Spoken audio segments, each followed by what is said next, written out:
Welcome to the Advice Show, media with the common sense approach.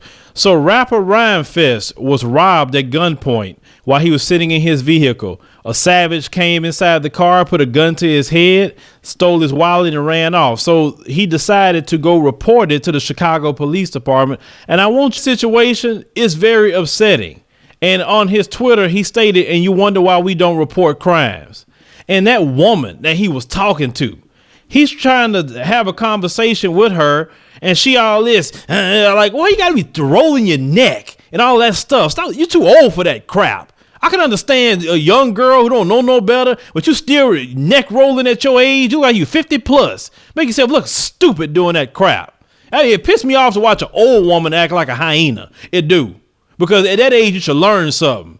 And then she sit up there, just still run off at the mouth when she get up. Until the white guy come there, white guy got attitude too, but at least he tried to facilitate something a little bit to go along where he can get his report done if he didn't have the camera, of course. They had an issue about the camera. But this whole situation was stupid and very upsetting. Now, the mayor said the cops are going to be disciplined for that. They also apologized to Rhymefest. But I wanted to focus on the robbery. I went on Rhymefest's show about 2 years ago. He invited me to come on a panel, and we had a conversation about what happened to him.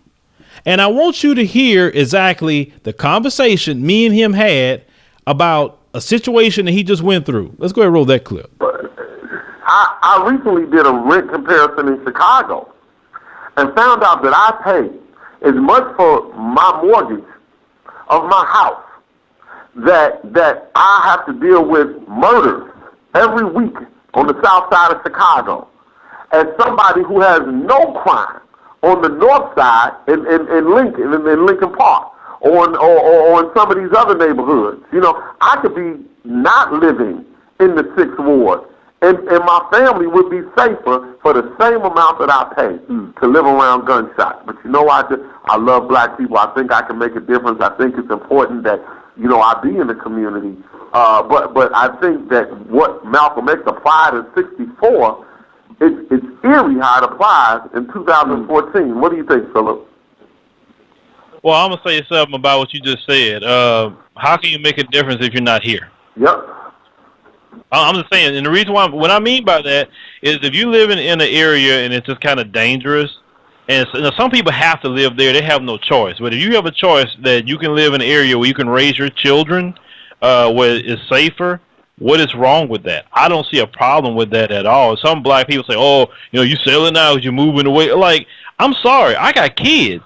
I'm not about to watch my kids get harassed by no gang. I'm not about to watch my kids get shot, and I could have done something about it. And I'm going to say, as much as I love your show, and I love you, Philip, and I love the fact that we finna disagree on that. And I'm going to tell you, this is why I disagree on that. People in Ferguson, Missouri got kids, and they took them out to protest police brutality, even when the police were throwing canisters, even when the police were attacking protesters. One thing you saw those protesters say is it's important for my children to be here for this moment. We know that there were children involved in the civil rights movement in the South, and it was important for those young people to be out there and get their heads bust and get bit by dogs for change to be made. I do believe that my son and my daughter and my wife and myself have to be part of the sacrifice for a better black community, because if we're going to fight white injustice and stand there through the abuse, I ain't finna run from black injustice. Well, I don't consider really running from anything. But see, in your area, I heard that Chicago has one of the most strict gun laws, you know, in the nation. Is that correct? Yeah, you in Texas, so yeah, I know how that goes. You're right, yes. We can police our neighborhoods we wanted to here. We can get concealed handgun licenses, and I encourage every black person to be a part of the, you know, Second Amendment, because it's just to protect yourself, your family. And, you know, if some of these criminals will realize that the playing field will get leveled in even the black neighborhoods, I guarantee they stop doing some of that shooting. But, you know, Chicago ties the hands of the citizens. That's why we can't be having all these strict gun laws, because who's affected? Not the criminal. Look at all the shooting they do. But it's the people. I agree with you. See, Brother Rhymefest, if you watch this video, that's what I was trying to tell you 2 years ago. You can help your community with your resources, but you cannot help your community dead. You sit up there and said that you can move to a safe community for your family, paying the same amount of money. And yet you choose not to do it because you're going to put your family and yourself in harm's way to be a sacrifice. You can't sacrifice by yourself, my brother. You can't be in areas like that. One thing that you have to do as a father, as a husband, and even for yourself is be in places where you can be protected and you feel safe. Because you knew how the crime was when we talked about this 2 years ago. Now you sat there and looked at the barrel of a gun.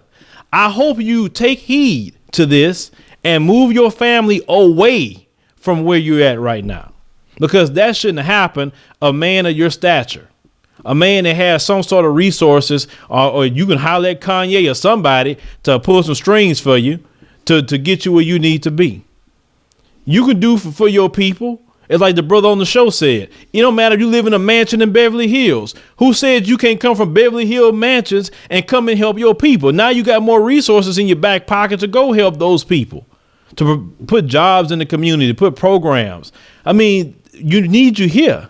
We can't do nothing with you when you passed away. And you know, these areas are like this, my brother. So that's what I was trying to tell you. And I'm glad that you survived it, because a lot of these savages these days, you'll give these savages your wallet and they'll still shoot you. So it was a blessing that you aren't killed for this, with this robbery. So I hope you take heed to what I tried to tell you, brother. Move your family away from there. Still love your community. Still do for your community. So much you can do. But you got to protect your family at the end of the day. It's just common sense. Forget what these people say that's run off at the mouth. They so pro-black that they stupid. Your safety is number one concern. Then you can go and start helping the community and see what you can do. Because trust me, brother, people that's in those situations, if they was just like you, they would be out of that. They don't want to live that sort of thing. And I hope you take heed, brother. And I'm glad nothing happened to you. But this is what I tried to warn you 2 years ago. Hit me up in the comments, future commentaries, subscribe.